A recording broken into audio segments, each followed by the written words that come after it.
Okay, I want to move on to one other thing here. The President of the United States really gave a spectacular speech, I feel, and a lot of people feel, at the United Nations. And I want you to hear some of it. Let's begin. Cut one, go.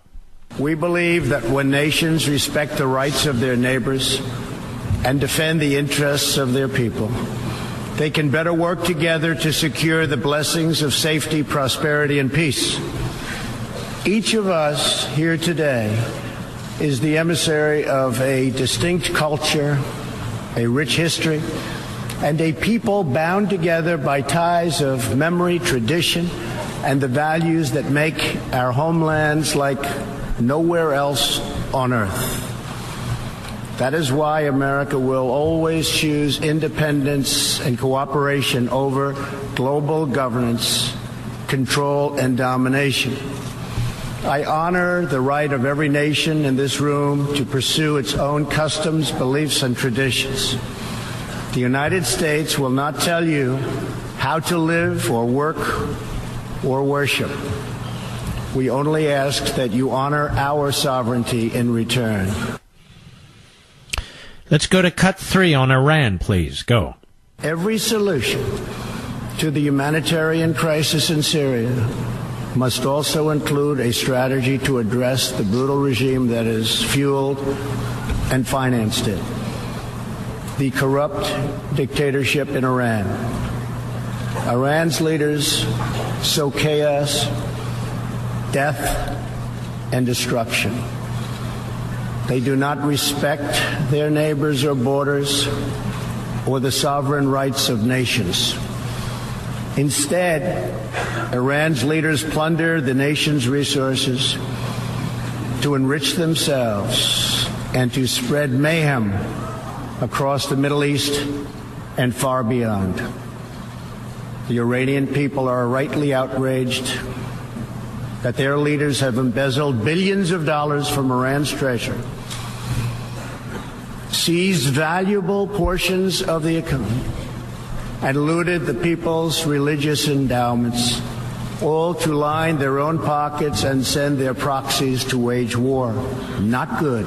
Iran's neighbors have paid a heavy toll for the region's agenda of aggression and expansion. That is why so many countries in the Middle East strongly supported my decision to withdraw the United States from the horrible 2015 Iran nuclear deal and reimpose nuclear sanctions. The Iran deal was a windfall for Iran's leaders. In the years since the deal was reached, Iran's military budget grew nearly 40%. The dictatorship used the funds to build nuclear-capable missiles, increase internal repression, finance terrorism, and fund havoc and slaughter in Syria and Yemen. President continued. Cut four, go. The United States has launched a campaign of economic pressure to deny the regime the funds it needs to advance its bloody agenda. Last month, we began reimposing hard-hitting nuclear sanctions that have been lifted under the Iran deal. Additional sanctions will resume November 5th, and more will follow.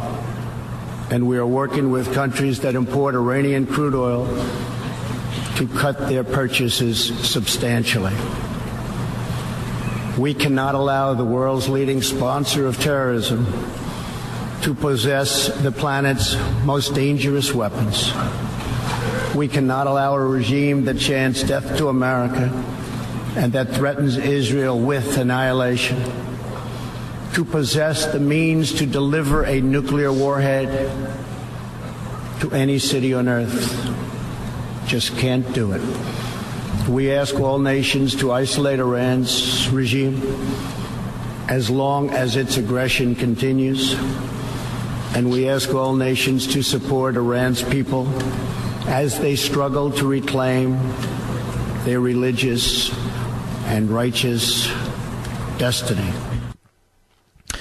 What about American sovereignty? What about this International Criminal Court, so-called Human Rights Council? All these things. Cut 6, go.